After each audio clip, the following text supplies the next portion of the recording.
Ahora revisemos cuáles son digamos, los tipos de estructuras que uno puede armar con las secciones activas. Ahí sí me gusta llamar la atención por la foto que tenemos acá, que es un ejemplo muy bonito de un arquitecto español, Fisac, en el que empezamos a ver aplicados todos los principios que vimos ahora en las secciones. Estas son unas vigas que están apoyadas sobre este muro que está aquí atrás.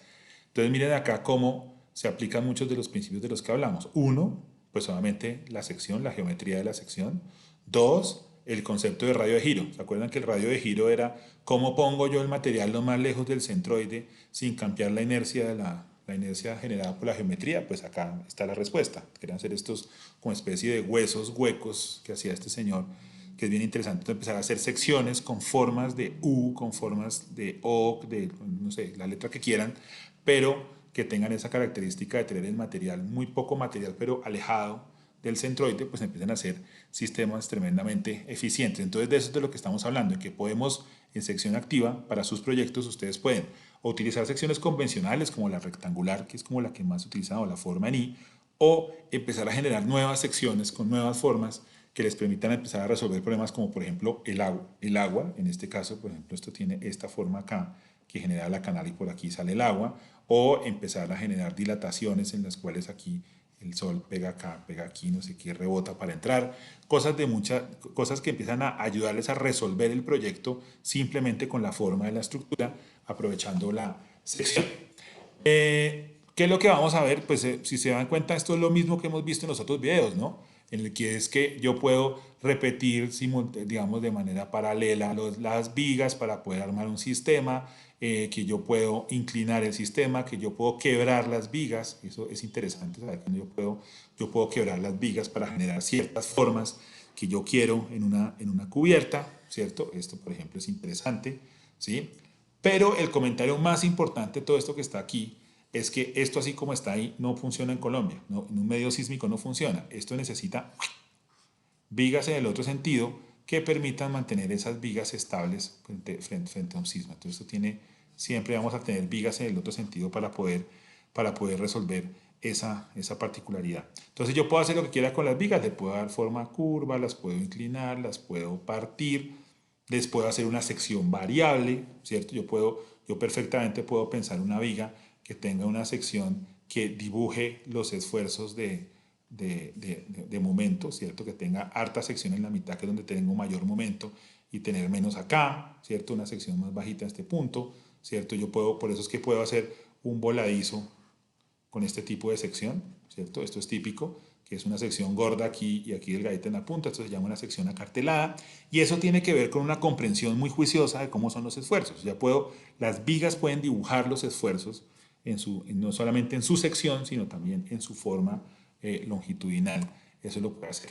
Este es un ejemplo típico de eso, ¿cierto? Acá estamos viendo una manera como se está organizando una serie de vigas que están apoyadas, en este caso, en unas columnas que tienen una forma como triangular y que adicionalmente están organizadas de una manera en que tiene un engrosamiento en este punto para mejorar la rigidez y la interacción entre viga y columna.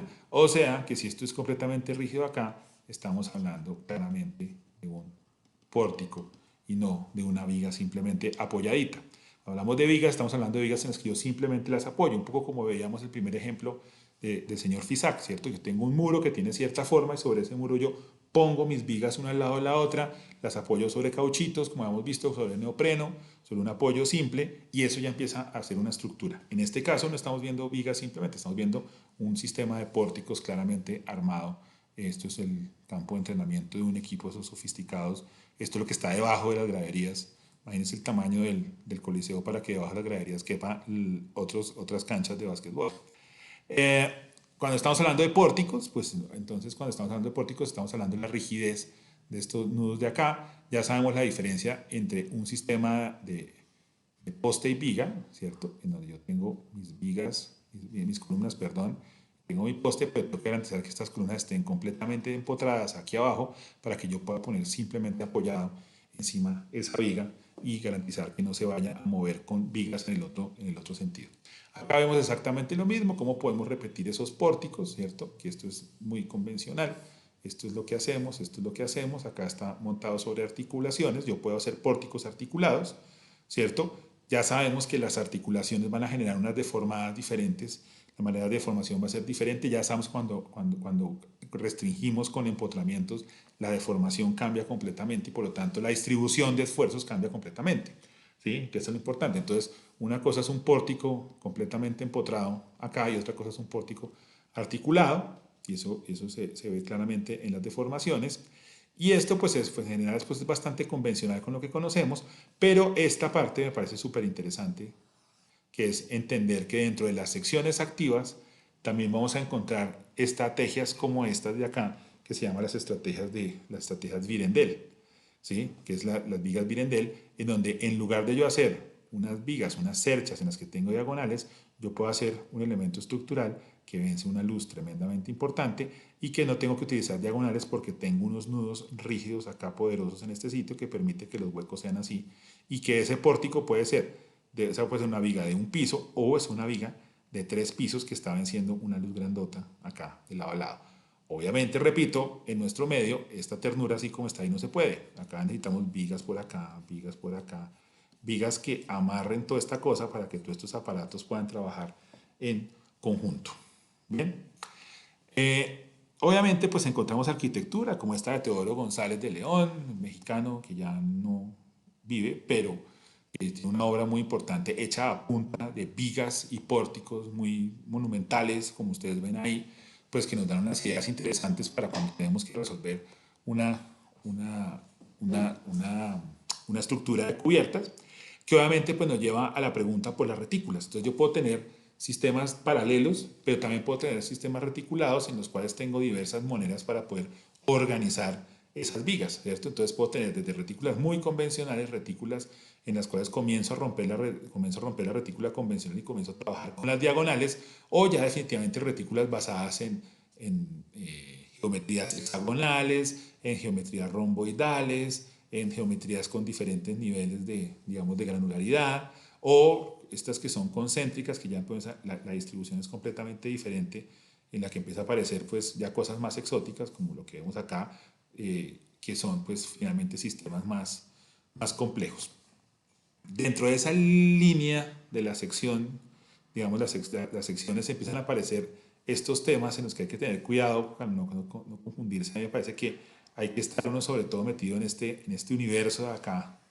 Estos otros son como confusos en términos de sección activa, pero acá la cosa es mucho más clara en la medida que yo estoy entendiendo que tengo o placas losas armadas en una dirección, que es decir que esta es una viga principal y viguetas en este sentido. Aquí hay otra viga de amarre sísmico, o sea, estas vigas, las que arman todos los 4 lados son vigas importantes y las de la mitad son viguetas, o esto que está aquí que no se puede hacer aquí en Colombia, esto que son con estos amacizamientos se llama reticular celulado, eso acá no se puede utilizar por el tema sísmico, o sea, la mitad de Ciudad de México se cayó con edificios de este tipo. Aquí en Colombia, si yo quiero hacer una placa de piso armada en 2 direcciones, pues entre las columnas hay vigas que las amarran y que evitan que en el momento de un sismo vaya a existir punzonamiento y que las columnas rompan la placa. Y en la mitad pues hay unas viguetas armadas en las 2 direcciones, o la aparición de vigas descolgadas, o en este caso, como en este caso, son unas vigas en forma de T que están puestas una al lado de la otra, pero que seguramente no se van a apoyar así de manera tan, digamos, tan sencilla como está acá, sino que seguramente si en nuestro medio vamos a hacer algo con vigas en forma de T, ¿cierto? Si esta es una viga en forma de T, pues yo tengo que diseñar, seguramente tengo que diseñar un muro estructural, ¿cierto? Que tenga la forma adecuada, ¿cierto? Para poder recibir esa T y poderla apoyar correctamente. Yo no puedo simplemente coger la T y apoyarla en la puntica porque pues eso es un elemento que va a bailar y que se puede caer fácilmente. Bien. Acá de nuevo caemos volvemos a repasar qué es lo que hace un sistema de la sección activa. La sección es la que permite transmitir los esfuerzos, ese brazo interno de la sección. Aquí vemos pues actúan las cargas perpendiculares y lo que toca lograr hacer es desviar esas acciones, desviarlas y llevarlas hasta los apoyos. En la medida en que esto sea más alto, pues obviamente aquí por dentro va a ocurrir un arco maravilloso a través del cual, a través de la compresión, va a poderse llevar mucho más fácil los esfuerzos, y los otros esfuerzos que van a tratar de romper esta parte de aquí abajo, que son los esfuerzos de tracción, pues tengo que poderlos controlar. Bien.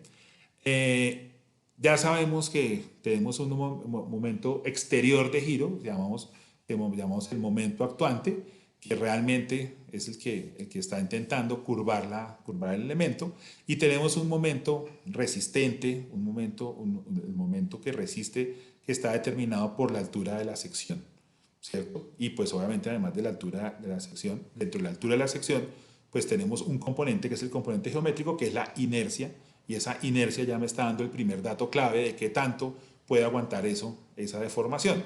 ¿Cuál es el otro dato? Pues el dato del material con el que se esté construyendo, ¿sí? Ese dato del material, pues obviamente va a determinar si eso resiste más o resiste menos, si es muy flexible o menos flexible.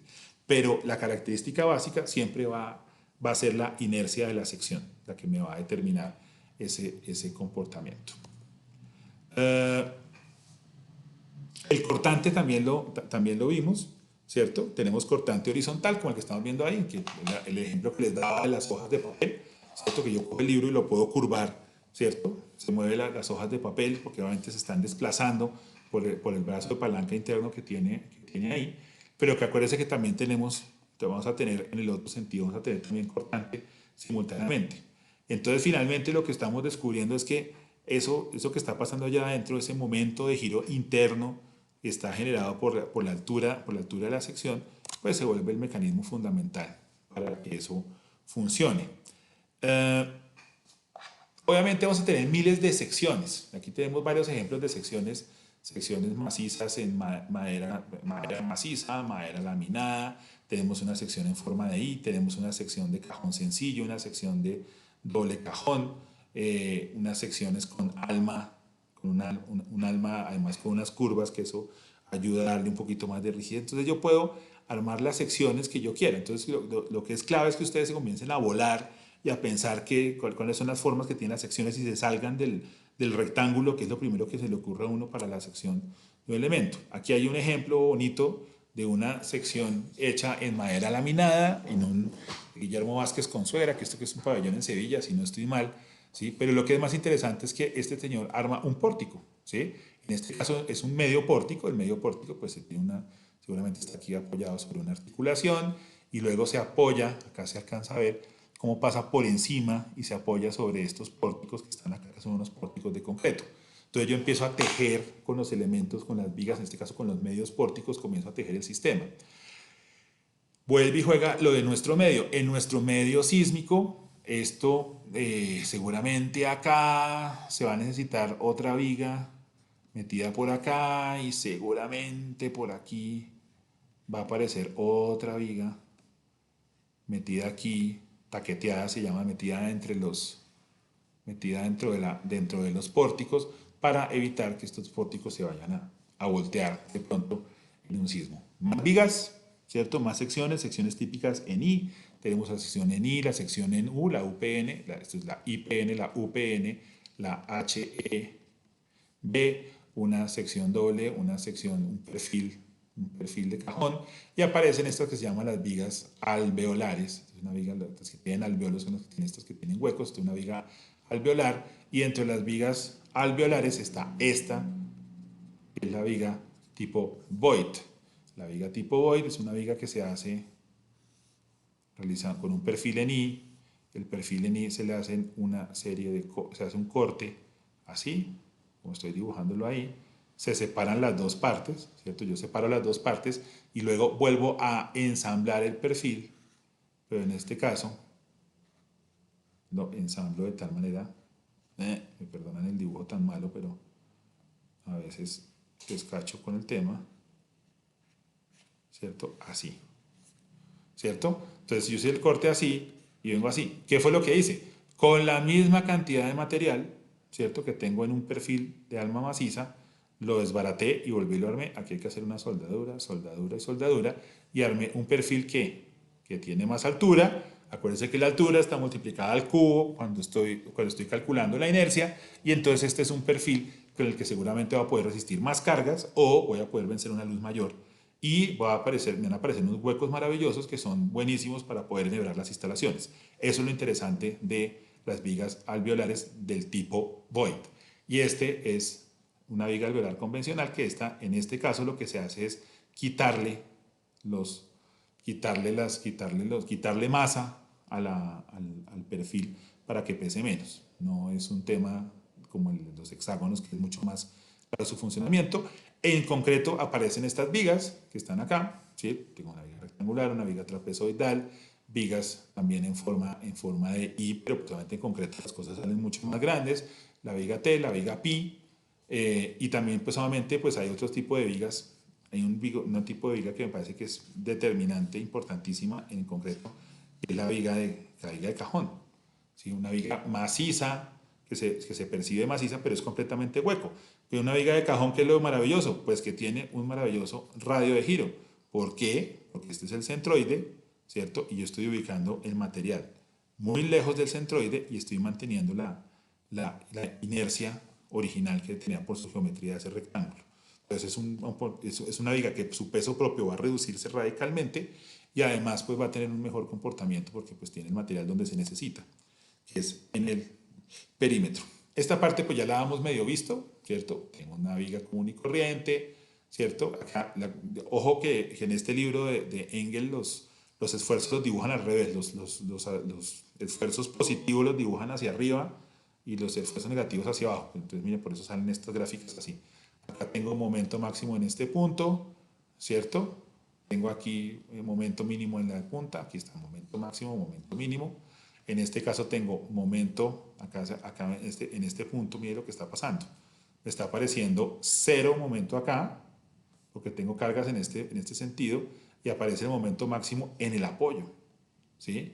Entonces, si yo fuera a dibujar, a diseñar una viga continua con este esfuerzo, con el esfuerzo de momento, pues ¿cuál sería la sección? La sección arrancaría, digamos, esta sea digamos, la línea superior.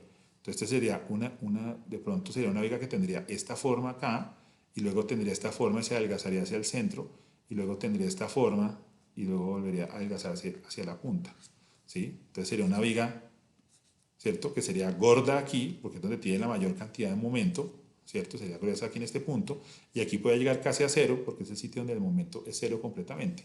Y aquí en la punta también podría llegar a cero, porque es el punto donde el esfuerzo es cero. ¿Bien? Acá en este ejemplo que tenemos, acá no tenemos cargas, acá estamos aplicando la carga en la mitad, o sea que esta parte está bajando, ¿cierto?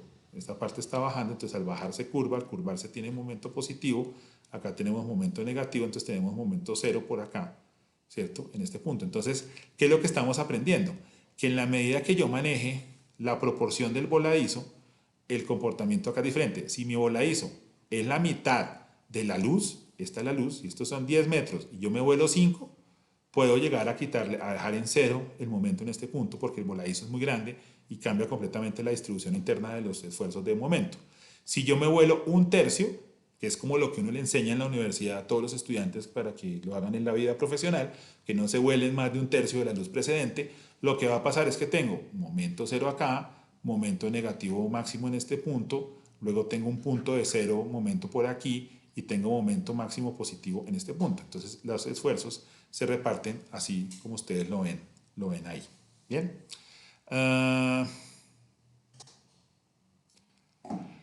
Lo otro que aparece acá que es interesante es que ustedes vean, pues que obviamente aparecen dependiendo, cuando yo tengo por ejemplo una carga uniformemente repartida, pues los esfuerzos miren cómo se reparten. Tengo máximo momento negativo aquí, momento positivo aquí y aquí, y tengo esta distribución.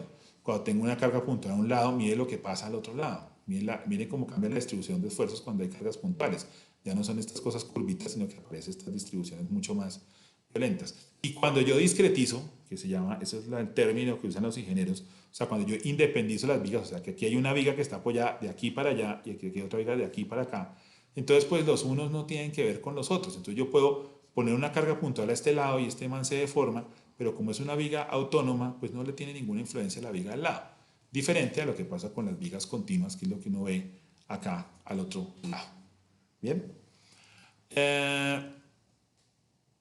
Obviamente lo que vamos a lo que uno termina entendiendo es que toda esta manipulación que yo puedo hacer de las secciones, de las luces, pues finalmente lo que nos termina enseñando es que tengo que buscar estrategias para optimizar la manera como funciona el edificio. Entonces empiezan a descubrir cosas como que poner voladizos está bien, ¿sí? Los voladizos está bien porque nos ayudan a reducir el momento en la luz principal, cuando tenemos momentos. O cuando tengo una carga puntual, ¿cierto? Como en este caso, pues mire lo que está pasando, pues esa carga puntual me obliga a tener aquí un momento grandote, acá un momento grandote, pero en el sentido contrario, ¿cierto? Que es el momento que está aquí y el momento que está aquí en este punto, y reduce completamente el momento hacia acá, hacia la punta, ¿sí? Siempre y cuando esto sea una articulación, esto sea una articulación. Porque si esto fuera un apoyo simple, pues adivine qué pasa acá. Pues aquí lo que va a pasar, entonces esto se separaría la viga así, ¿sí? Si esto fuera un apoyo simple. Como es un apoyo de segundo grado, pues efectivamente permite la deformación, pero acá se antepone al movimiento vertical. Y eso yo creo que es interesante para tenerlo en cuenta. Lo otro que tengo que toca lo otro que toca tener en cuenta cuando estamos hablando de estos elementos es entender que hay una manera en la que se van a distribuir las cargas y va a depender de la distancia a la que yo ponga las vigas, ¿sí? Entonces, por ejemplo, en este primer ejemplo, ¿sí? Ya sabemos que yo tengo mis vigas y mis vigas apoyadas en estos postes o apoyadas sobre un muro, no importa, ¿sí? Lo importante es entender que por un lado, ojo, necesitamos tener una viga en este sentido, siempre, para que esas vigas no se volteen. Y lo otro que necesitamos es determinar esta distancia de lo que yo le voy a poner encima. ¿Cuánto va a vencer esa losa que yo voy a poner encima de eso? ¿Cuánta luz va a vencer? Y eso pues obviamente se vuelve importante porque pues va a determinar pues su dimensión. O distribuciones más exóticas como esta, en la que yo tengo dos elementos, dos vigas juntas y luego una luz más grande, ¿sí? Entonces obviamente el comportamiento va a cambiar completamente diferente. Y en esta, en la que ya yo hago una lógica completamente como contranatural, digamos, porque normalmente lo que uno trata de hacer es que uno pone las vigas en el sentido más corto, pero de pronto pues por una búsqueda plástica o por el uso que yo voy a tener debajo, yo por ejemplo hago esto, pongo las vigas en el sentido más largo, venciendo la luz más larga, para tener una transparencia aquí por debajo o algo así por el estilo, y ya lo que tengo que pensar es cómo es la losa que pongo encima para poder transmitir esa losa, cómo transmite las cargas luego hacia esas vigas principales. Siempre lo importante es entender cómo se van a recoger las cargas y se van a llevar a esas vigas que tenemos ahí, en ese punto. Que hay un ejemplo muy bonito de Cruz y Ortiz, ese estadio ya cambió completamente, lo acaban de ampliar, cambió completamente, pero lo que es interesante es que vean cómo todas las vigas, ¿cierto? Todas las vigas están organizadas para llevar las cargas sobre los elementos sobre los cuales se están apoyando, que son esos super muros. Bien. Entonces siempre las distribuciones de las vigas, pues vamos a estar hablando de lo mismo. Yo puedo tener un par de vigas paralelas, pero ya sabemos que en nuestro medio eso es imposible porque yo tengo que tener elementos estructurales en el otro sentido, o sea que esta es una cosa que es como dudosa en nuestro medio. Cosas como esta, ¿sí? Es perfectamente viable, en la que yo tengo una cuadrícula perfectamente cerrada, en la que yo sobre la viga perimetral distribuyo los apoyos, no tienen que coincidir exactamente con las vigas, o en este caso como yo a través de una diagonal, yo puedo disponer las vigas en diagonal para poder luego soportar encima de eso una losa como la vemos ahí. Vemos un sistema ramificado como el de aquí, el de la izquierda, ¿cierto? Que es un modelo en el cual la viga no pasa de lado a lado, ¿sí? Esto en términos de sismo no es muy católico, que digamos no funciona muy bien, que digamos es mejor que la viga pase de lado a lado, o sistemas radiales como estos por ejemplo en los edificios de Salmona, no en las Torres del Parque porque las Torres del Parque es de muros estructurales, pero en edificios como la Virgilio Barco, pues ahí esto pasa perfectamente, ¿cierto? Yo tengo un sistema radiado de vigas, ¿sí? Yo tengo un sistema de vigas, entonces las vigas se van organizando en un sistema radial, y ese sistema radial pues permite organizar las columnas, etcétera, etcétera, y a veces pues Salmona saca otras vigas que van acá y que al final terminan llegando, por ejemplo, a una sola columna que está por aquí en la punta. Pero es un tema de la distribución de las vigas, o sea, yo con las vigas puedo tejer y puedo armar lo que yo quiera en una cubierta, o ya armar definitivamente una retícula diagonal, pues que era como lo que veíamos allá atrás, que va armando cosas interesantes. Bien. Acá esto lo tienen, pues digamos, es un sistema básico digamos, de vigas en un solo sentido, vuelvo y les digo, no importa porque en el otro sentido también voy a tener que tener vigas si estamos trabajando en un medio como el nuestro. En este caso tenemos un sistema que son como, no sé, no, estos son postes y vigas, pero independientes con el elemento emboladizo que tiene una junta acá, entonces cada pedazo de estos puede funcionar de manera independiente. En este caso tenemos discretizadas las vigas, entonces esta es una viga que vence este pedazo, no es una viga continua, sino es una viga que es independiente y por eso es aquí gorda en la mitad porque tiene alto momento y delgadita acá porque tiene poquito momento, ¿sí? Esta en la que tenemos una distribución diferente en la que estoy haciendo evidente la existencia del momento, de un momento grandote acá en estos puntos, simplemente cambiando, en este caso, pues lo que hace es que cambian los apoyos y al cambiar los apoyos, pues eso hace que la distribución de esfuerzos cambie radicalmente y así pues finalmente terminaron entendiendo diferentes estrategias para poder armar los sistemas de vigas. ¿Cuál es la comparación aquí clave? Pues solamente entender qué es lo que pasa entre una viga simple, que es esta que está aquí, una viga continua, que es esta que está aquí, y un pórtico. ¿Sí? Ahí están aquí están los tres elementos. Viga simple, miren cómo se distribuyen los esfuerzos, ¿cierto? Esfuerzo de momento máximo acá, 0 aquí en este punto, ¿cierto? Acá una viga continua que tiene una carga uniformemente repartida en el mano intermedio, o sea que eso somete a flexión máxima esta y los voladizos salen acá, entonces mira aquí por eso vemos acá un momento negativo muy bravo, grandote aquí en los apoyos. Y ahora miremos el pórtico, miremos la deformación del pórtico. Entonces mire el pórtico, como recibe la carga, se deforma, estos puntos se mantienen a 90 grados, aquí sale una barriga hacia el lado. Cuando sale barriga, ¿qué es lo que quiere decir? Que hay momento flector, que hay flexión. Cuando hay esa flexión, pues aparece un esfuerzo aquí poderoso de flexión, que además arranca aquí grande porque está cerca del apoyo, o sea, es una flexión, un esfuerzo grandote aquí en el apoyo, y se va volviendo cero porque aquí abajo aparece una articulación. Entonces acá el esfuerzo del momento pues va a llegar a cero finalmente. Y esa es como una distribución típica que podemos tener de ese sistema. Acá vemos un ejemplo bonito en el que vemos un super pórtico, ¿cierto? El pórtico, los elementos de los pórticos están puestos uno al lado, ahí, uno al lado del otro, amarrados con una viga, para que esa viga no deje que los elementos se independicen. Y pues claramente pues este es el punto donde se están entendiendo que hay la mayor cantidad de esfuerzos de momento, en este caso seguramente porque esto está trabajando como si fuera un gran voladizo. Entonces, al ser un gran voladizo, el máximo esfuerzo acá es aquí en este punto y allá el esfuerzo se va reduciendo radicalmente. Y eso ya lo vimos anteriormente en la distribución de esfuerzos. Obviamente los pórticos pueden tener diferentes maneras. Acá tenemos un pórtico, este no es un pórtico, este sería el poste, este es un poste viga, en el que tenemos empotrada los postes o las columnas, tenemos una articulación acá, entonces pues obviamente cuando yo aplico la fuerza, pues esto se deforma, ¿cierto?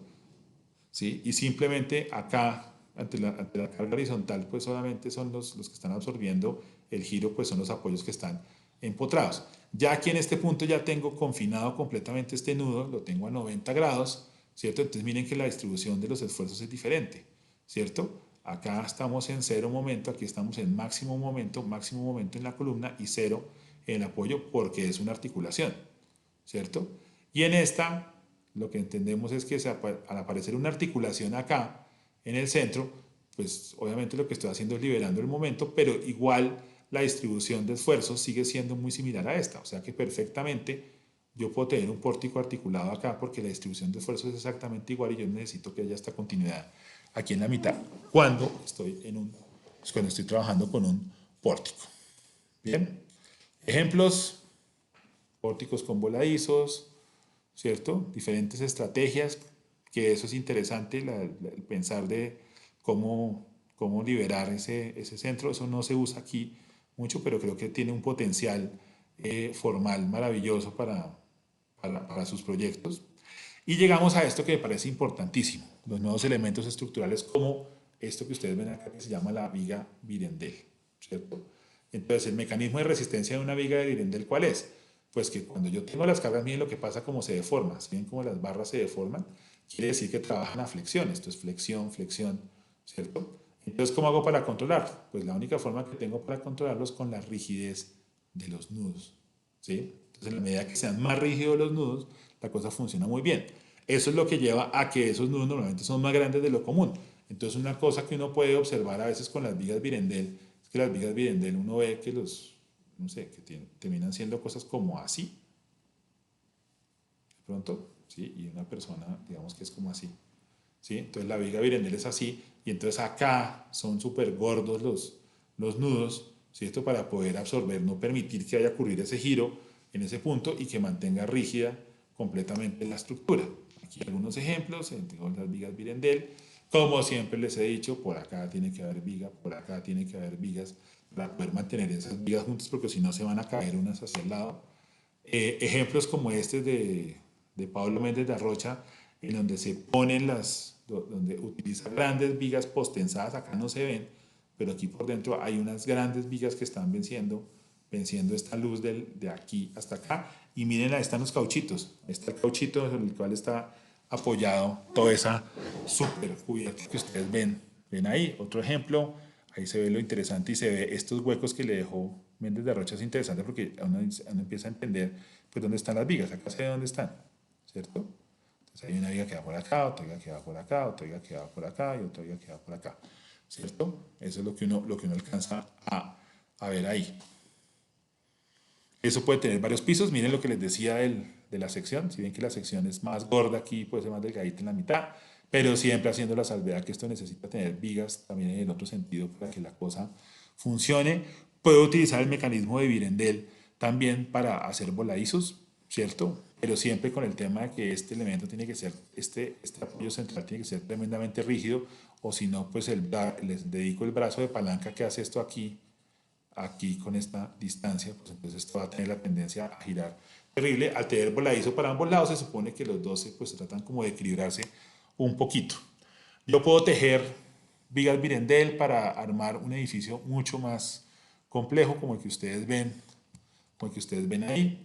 O este es un ejemplo muy bonito porque muestra precisamente eso de cómo yo puedo armar la fachada como una gran viga Birendell para soportar y poder generar este paso, pues esto es un paso vehicular por debajo de un edificio de vivienda, ¿sí? Entonces, pues en esencia lo que van a encontrar es que hay pues, edificios muy interesantes donde efectivamente se diseña una gran viga Birendell, ¿cierto? O sea, una viga reticular grandota, y esa viga Birendell, yo puedo tener una viga Birendell a cada lado del edificio, y pues mi problema finalmente es cómo tengo yo aquí de pronto un muro estructural tremendamente rígido del que me puedo agarrar, ¿cierto? Y unas vigas seguramente por acá, a través de las cuales voy a conectar la viga Birendell de este lado con la viga Birendell de este lado, y eso me permitiría tener un piso completamente libre por el que yo puedo atravesar y puedo resolver diferentes cosas, que es un poco lo que pasa acá, ¿cierto? Las grandes vigas Birendell están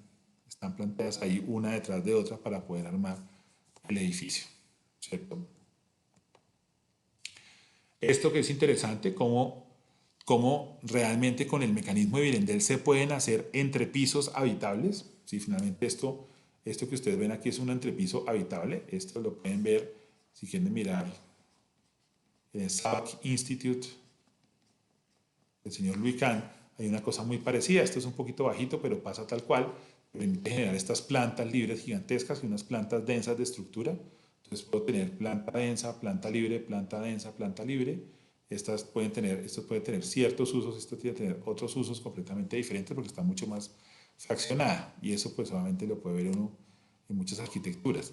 O cosas como estas interesantes que yo puedo hacer, en la que tengo el super entrepiso habitable acá, hecho con el mecanismo de Birendell, y otro por acá que me está sirviendo de cubierta, y de ahí yo puedo descolgar unos cables para armar un entrepiso, y aquí puedo subir unos parales para montar otro entrepiso. Entonces puedo tener una triple altura que después se descompone en el tiempo y permite armar ese tipo de estructuras como las que estamos viendo ahí.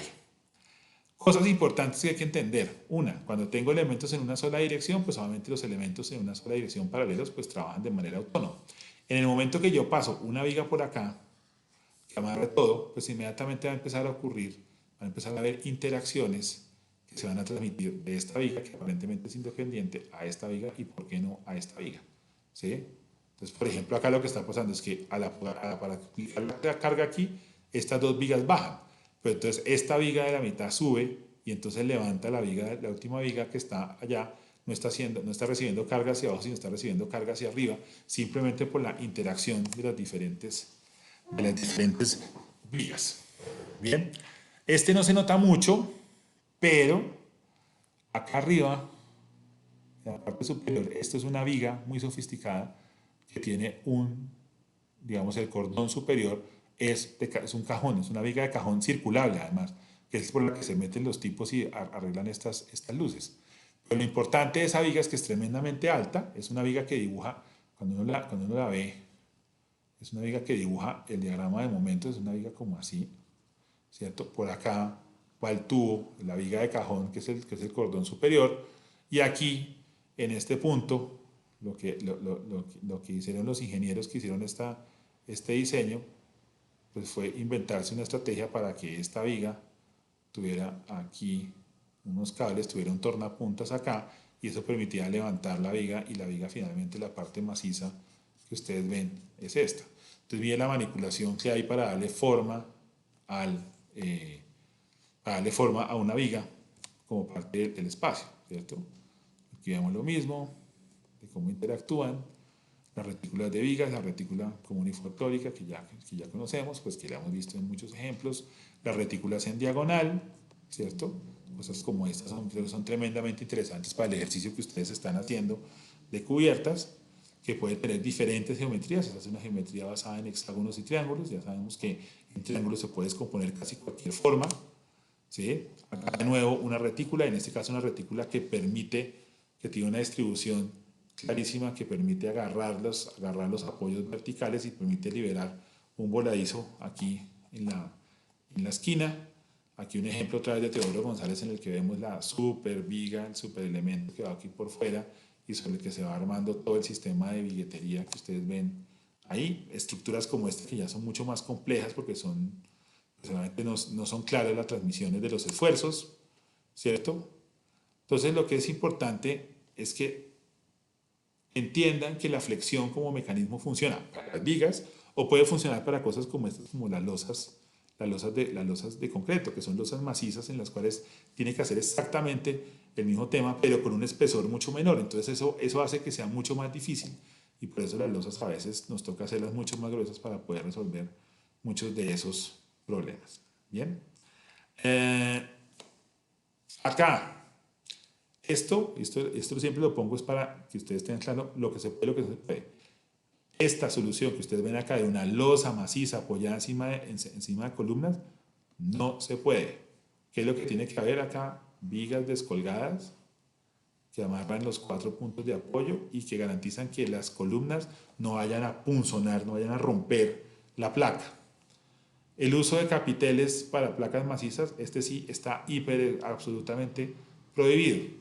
¿Qué es lo que podemos hacer nosotros? Una losa maciza, como la que tenemos acá, con vigas descolgadas. Y con vigas descolgadas, seguramente, en las dos direcciones, para que obviamente el sismo no vaya a afectar fuertemente el tema.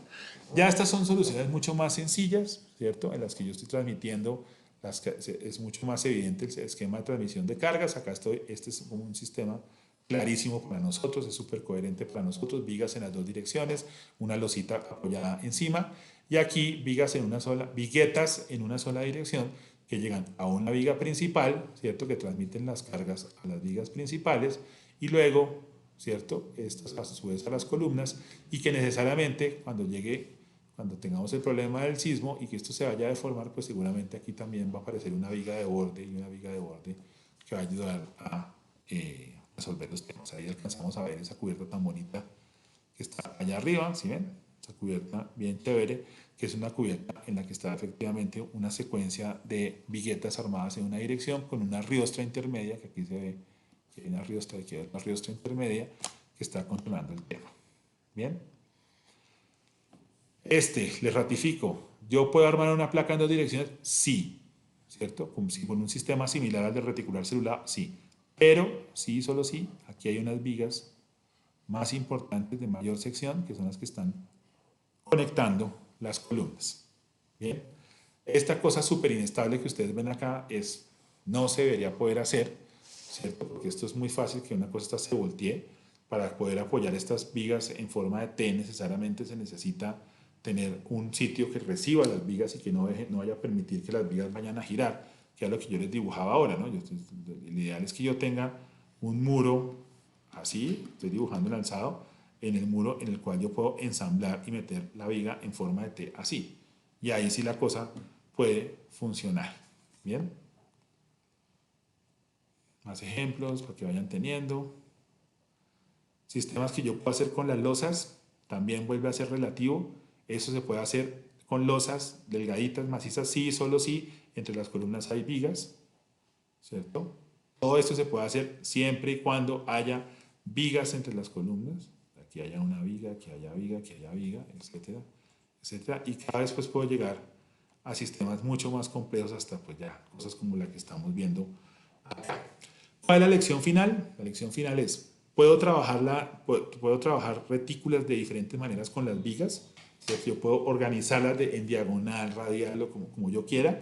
Tengo que garantizar que sean estables, o sea que normalmente con las vigas en un solo sentido no es suficiente.